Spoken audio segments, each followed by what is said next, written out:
역사는 현재를 위해서 그리고 미래를 위해서 대단히 중요합니다. 어제가 있었기 때문에 오늘이 있고 오늘이 있어야 내일이 있게 되어지겠죠. 그런데 어제를 바르게 평가해야 오늘을 제대로 살 수 있고요. 오늘을 제대로 살아야지만이 내일을 보장받을 수 있습니다. 역사는 중요하거든요. 역사는 중요한데 역사보다 더 중요한 것은 그 역사에 대한 역사의식, 역사관을 갖는 겁니다. 내가 어떠한 역사관을 갖는가가 대단히 중요하죠. 우리도 근현대사를 바라보면서 근현대사 속에 나타나 있는 수많은 권력자들 혹은 대통령들이 있는데 그들에 대한 평가가 있죠. 합의된 평가가 있는가 하면 논란이 되는 평가들도 있습니다. 또한 정치 성향에 따라서 그들을 각각 다르게 평가하는 것들이 있죠. 이게 바로 이제 우리가 역사를 평가하는 기준이 되어질 겁니다. 신채호 선생은 역사를 잊은 민족에게는 미래가 없다라고도 말하였습니다. 역사는 과거의 사건만이 아니라 그것을 어떻게 해석하느냐가 대단히 중요하다라고 하는 관점을 가지고 E.H. 칸은 역사는 과거와의 끊임없는 대화다라고 이야기하기도 하였습니다. 과거의 역사를 아는 것, 특별히 우리나라는 고대 역사는 잘 알고 자세히 가르치는데 근현대사는 제대로 가르치지 않는다라고 하는 지적이 있죠. 실상은 근현대사가 더 중요하거든요. 그런데 근현대사는 그냥 대충 넘어가 버리는 이러한 실정이라고 합니다. 역사를 제대로 가르치지 않게 되어지면 역사의식을 갖지 못하게 됩니다. 역사의식이 없는 것도 문제이지만 또한 더 나쁜 것은 사실에 입각하지 않는 역사의식을 갖는 것, 이건 좀 더 안 좋죠. 역사에 대한 반성, 또 분석, 평가, 이러한 것들이 우리들에게 분명히 있어야 되고요. 이러한 작업 없이 우리가 살아가게 되어진다면 역사에 대한 올바른 평가 없이 오늘을 살고 내일을 살아가면 우리의 자손들이 어떠한 역사관을 갖게 될지 알 수 없어요. 그래서 바른 역사관을 가져야 되고 또한 가르쳐야 하겠죠. 이런 관점에서 역대상을 통해서 우리가 이 역사를 혹은 족보를 좀 보려고 합니다. 열왕기가 그러니까 이 이스라엘의 역사를 열왕기 상하라고 하는 성경으로 쓴 게 있고 오늘 우리가 읽은 거는 역대상을 보았잖아요. 역대상하를 쓴 게 있습니다. 즉 열왕기가 있고 역대기가 있는데 열왕기는 쓴 주체가 선지자가 썼습니다. 그리고 정치적 변천사를 썼어요. 정치가 어떻게 흘러왔는가, 왕들이 어떻게 정치했는가, 그리고 나라가 왜 망하게 되어졌는가 라고 하는 것을 기록하였습니다. 역대기는 성격이 달라요. 역대기는 쓴 주체가 제사장입니다. 그러니까 선지자가 쓴 관점과 제사장이 쓴 관점 자체가 다른 겁니다. 그리고 하나님의 거룩한 역사를 쓰려고 해요.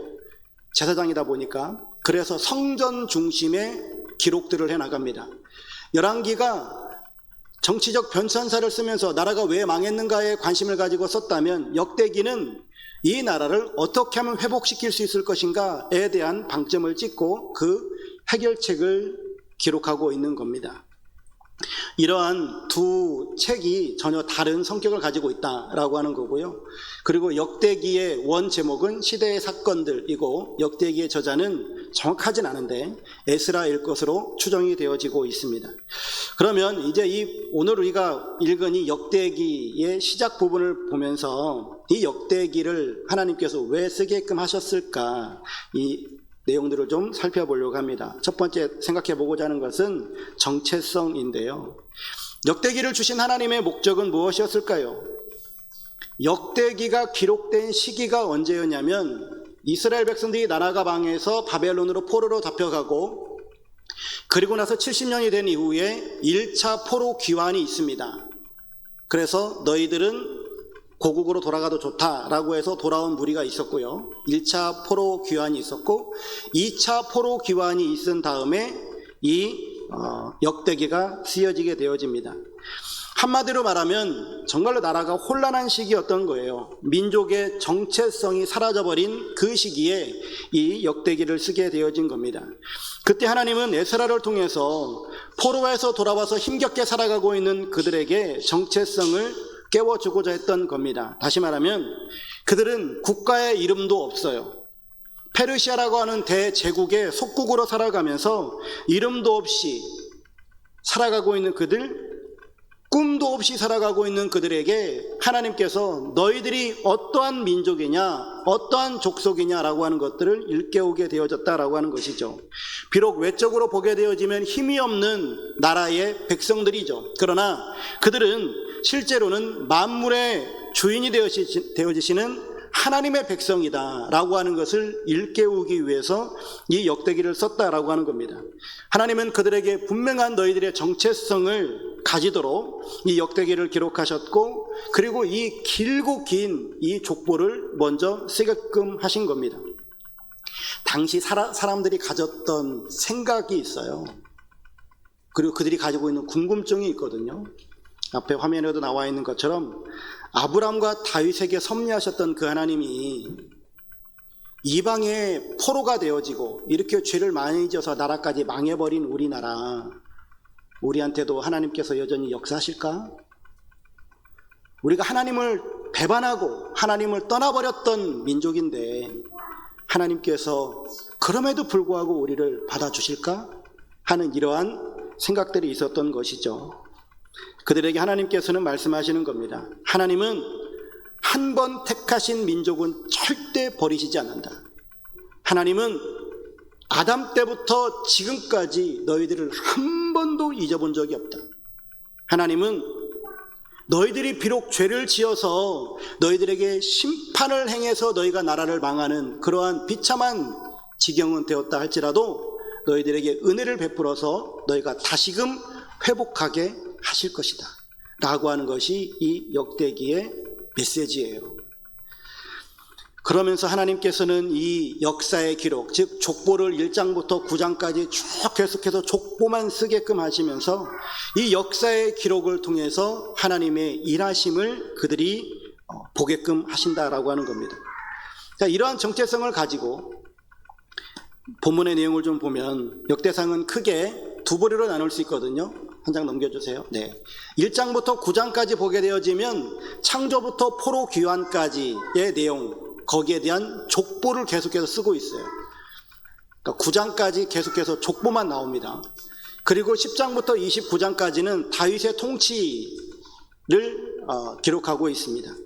이 크게 두 가지인데, 오늘 우리가 본 1장은요 아담에서부터 에서까지의 족보입니다. 아담에서 노아까지 1절에서 4절, 4절부터 23절까지는 노아의 자손, 24절부터 27절은 셈에서 아브라함까지 10대, 28절에서 33절까지는 아브라함의 자손 중에서 이스마엘과 그드라의 자손, 34절부터 54절까지는 아브라함의 자손 중 이삭과 에서의 자손들.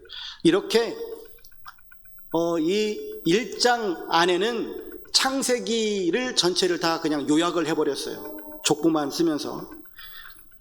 근데 이 족보를 읽어가는 이스라엘 백성들, 그 페르시아에서 돌아온 그들이 이 족보를 읽으면서 도대체 무슨 반응이 일어날까요? 무슨 감흥이 있을까요? 하나님은 도대체 왜 이 족보를 쓰게 하셨는가라고 하는 겁니다. 첫 번째 생각해 볼 수 있는 것은 하나님의 섭리 속에서 이어지는 족보이다라고 하는 겁니다. 역대상 1장은 아담부터 시작하잖아요.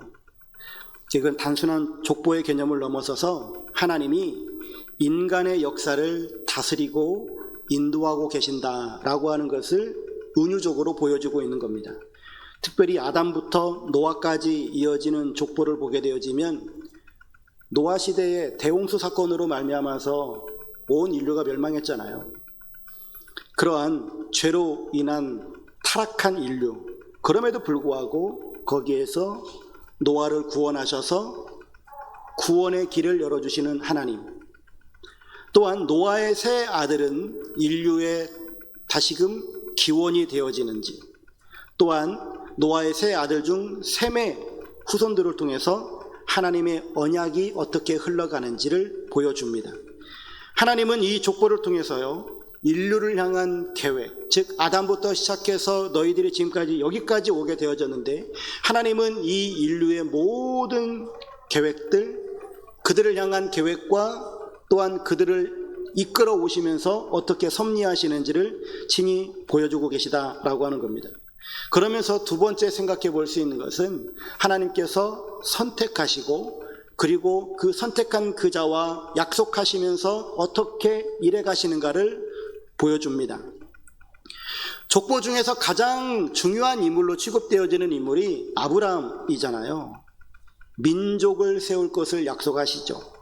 그래서 아브라함을 부르시고 아브라함의 두 아들 이삭과 이스마엘 중 이삭을 선택하시고 이삭을 통해서 구속사가 흘러가게 하시고, 이삭의 두 아들 에서와 야곱 중에서 야곱을 선택하셔가지고 그 야곱을 통해서 12지파가 나오게 하시고, 그 12지파가 한 나라를 만들게 되는, 이 한 나라가 되어지는 이 이스라엘이라고 하는 나라의 굳건한 토대를 만든 다윗왕이 세워지게 되어지고, 그 다윗왕 후대에 그 아들 솔로몬을 통해서 하나님의 전을 세우게 되어지는, 이런 내용들을 이 역대상을 통해서 쭉 해서 지금 기록해 가고 있는 겁니다.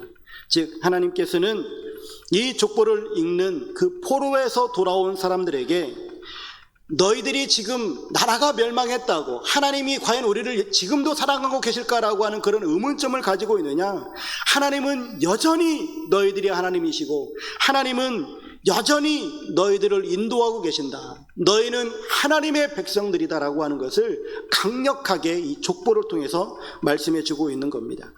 그래서 이 언약 공동체의 정체성과 소망을 갖게끔 하시는데, 너희들이 왜 멸망하게 되어졌느냐? 바로 하나님의 전인 그 성전을 너희들이 무시하고 하나님의 제사를 무시하고 살아갔지 않았느냐? 하나님의 말씀에서 떠난 삶을 살지 않았더냐? 그렇기 때문에 너희가 멸망했는데, 이제는 그러하지 말고 다시금 성전을 세워서서 너희의 정체성은 하나님의 언약 백성이니 너희가 하나님의 언약 백성답게 다시금 성전 중심의 신앙생활을 하고 하나님 보시기에 바른 삶을 살아가야 한다라고 하는 것을 이 역대기를 통해서 지금 하나님께서는 보여주고 계시다라고 하는 겁니다. 거대한 페르시아 제국의 조그마한 속국이고 아무 힘도 없는 그 백성들이지만, 그래서 그들이 패배의식에 절어 있고 그들이 아무것도 할 수 없는 그런 무기력증에 빠져 있는 그들이지만, 하나님께서는 다시금 그들에게 언약 백성임을 상기시키시고, 그리고 그들이 다시금 성전 중심의 신앙생활을 해나갈 때에 너희들은 다시금 일어날 것이다라고 하는, 그리고 너희들의 그 아브라함의 후손인 너희들이 앞으로 계속해서 하나님의 구속사를 이어갈 것이고, 그 구속사 속에 또한 메시아가 태어날 것을 또한 말씀해 주고 있는 것이 이 역대기의 흐름이다라고 하는 겁니다. 그러면 이제 이 말씀을 통해서 우리가 이 말씀을 어떻게 적용해야 될 것일까 하는 부분들을 좀 생각을 해보면, 하나님은 역사의 주인이시다라고 하는 겁니다. 족보는 단순한 계보 차원을 넘어서서 하나님의 섭리와 구속의 역사를 우리들에게 지금도 보여주고 계십니다. 아담에서부터 시작해서 아브라함을 선택하시고 또한 다윗왕을 통해서 하나님께서 일해 오셨고, 그리고 그 다윗의 후손으로 메시아가 탄생하게 하셨고, 그 메시아를 통해서 지금 우리 믿는 그리스도인들이 존재하게 되어진다라고 하는 이 사실을 우리가 믿으면서, 아담에서부터 시작한 그 하나님의 일하심이 오늘 우리에게까지 이어지고 있다라고 하는 이 사실을 믿으면서, 여러분 절대 내 삶 가운데 어떤 혹은 환난이 있고 시험이 있고 고난이 있고 고생스러운 일들이 발생한다 할지라도 나는 하나님의 택한 백성이고 하나님께서는 나를 통해서 일해가고 계신다라고 하는 이 사실을 절대로 잊지 마시고 기억하십시오. 하나님은 나를 통해서 일해가신다. 이 사실을 꼭 기억하시는 여러분들 되시기를 축복합니다. 두 번째는요, 하나님은 나의 이름을 기억하시는 분이시다라고 하는 겁니다. 여러분, 이 족보의 이름 가운데 여러분들 아는 이름 몇 명이나 되십니까? 몇 명이나 되세요? 제가 조금 전에 소개했었던 아담, 셋, 에노스 기억하십니까? 그 다음에 아브라함, 기껏해야 우리는 그 창세기에 나와 있는 몇 명밖에 몰라요. 여기에 나와 있는 수백 명의 사람들, 그 중에서 우리가 아는 사람들은 기껏해야 몇 명밖에 안 돼요. 그런데 하나님은 그 이름들을 다 기억하고 계시는 하나님이신 줄로 믿습니다. 마찬가지로 하나님께서는 이 광양 땅, 이 조그만한 교회에 출석하고 있는 우리의 이름을 기억하시고 우리를 하나님의 구속사에 써주시는 줄로 믿으시기를 바랍니다. 또한 내 이름만 기억할 것이 아니라 나의 수고와 나의 기도와 나의 헌신을 하나님께서는 다 기억하시고 우리의 수고에 하나님께서 상급으로 갚아주실 것이고 여러분들의 기도에 하나님께서는 응답해 주실 줄로 믿습니다. 그러기에 여러분들이 드리는 기도 또 헌신 이런 것들이 의미 없다가 아니라 하나님이 기억하신 바 된다라고 하는 사실을 믿고 하나님 안에서 신실한 믿음의 길을 걸어가실 수 있기를 주의 이름으로 축원합니다. 여기까지 설교를 하고 끝내면 얼마나 좋겠습니까마는 역대상 족보를 읽으면서 그리고 묵상하면서 제가 이번 주 설교 준비하면서 정말 힘들었거든요. 만약에 주제 설교를 했다라고 한다면 이 본문은 제가 평생 가도 한 번도 본문으로 택하지 않을 본문 아니겠습니까? 여러분들이 목사라도 이 본문 족보만 쭉 써있는 족보를 설교 본문으로 택하시겠습니까? 안 하겠죠. 그런데 우리가 지금 매일 성경 그 교재를 따라서 이렇게 매일매일 새벽 예배도 나누고 그리고 주일 설교도 똑같이 하다 보니까 이 본문을 택하게 되어졌는데 그래서 너무 힘들었어요. 설교 준비하는데. 물론 주석서에 보면 어떤 관점들이 있는지 그런 내용들이 있습니다만 그냥 그런 것들을 그대로 가져와 가지고 그냥 메시지화해서 전하는 것은 무슨 의미가 있겠습니까? 설교가 뭐 정보 전달하는 것도 아니고. 근데 이 말씀을 읽으면서 너무 힘들었던 것은 뭐냐면 본문 자체가 이제 족보이기 때문에 어려운 것도 하나 있지만 또 하나는 페르시아에서 돌아온 이들이 그 상실감, 그 패배감, 그 좌절감, 그 무력감 그런 속에서 하나님이 도대체 우리를 사랑하고 계실까? 하나님은 지금도 일하고 계실까? 하나님은 지금 도대체 무엇을 하고 계시는가? 라고 하는 이런 생각을 했잖아요.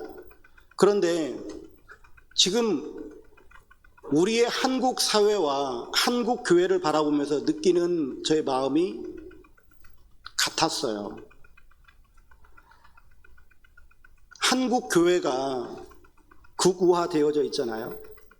정치 편향되어져 있죠. 소위 한국 기독교가 70% 80%는 지금 극우로가 있다라고 그렇게 진단들을 합니다. 서울에 있는 대형교회 모든 목사님이라고 하면 좀 그럴 수 있겠지만 제가 다 조사하지 않았으니까 어쨌든 매스컴에서도 이야기하는 것 그리고 설문조사에서도 나오는 것은 70에서 80%는 극우화되어져 있다라고 그렇게 지금 평가가 되어지고 있습니다. 이런 한국 사회 또한 한국 교회가 그래서 한국 사회 내에서 빛을 발하지 못하는 이러한 실정이란 말이죠.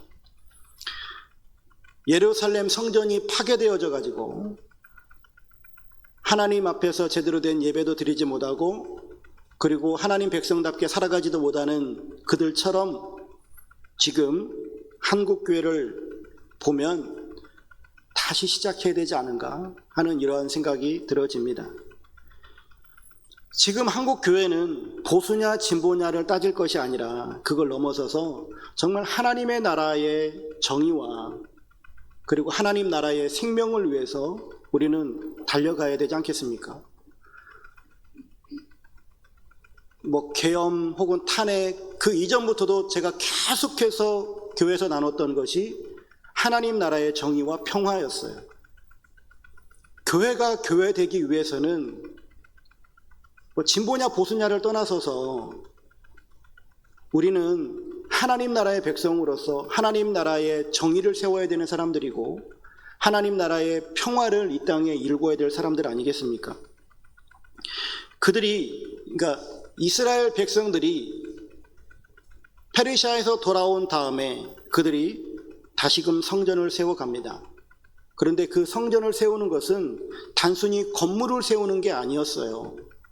그들의 영적 정체성의 회복이었습니다. 우리는 하나님의 백성이다. 하나님의 백성답게 우리는 하나님께 예배하는 자가 되어져야 된다. 그러하기에 우리에게 다시금 성전이 필요하다라고 하는 마음으로 그들은 성전을 지었습니다. 그런데 지금 이 한국 땅에 있는 한국교회를 보게 되어지면 정말 돈은 많아서 큰 교회를 지어놓고 수많은 사람들이 예배를 드리러 다니고 있습니다. 외향적으로는 정말로 한국 사회를 들었다 놨다 할 정도의 그런 힘이 있는지는 모르겠는데 정말 그 한국 교회가 영적 정체성이 바르게 정립되어져 있을까? 한국 교회를 떠나서 우리 교회를 이제 적용해 본다면 우리 교회는 정말 하나님께서 보시기에 바른 영적 정체성을 가지고 하나님의 뜻을 이루어가는 교회일까?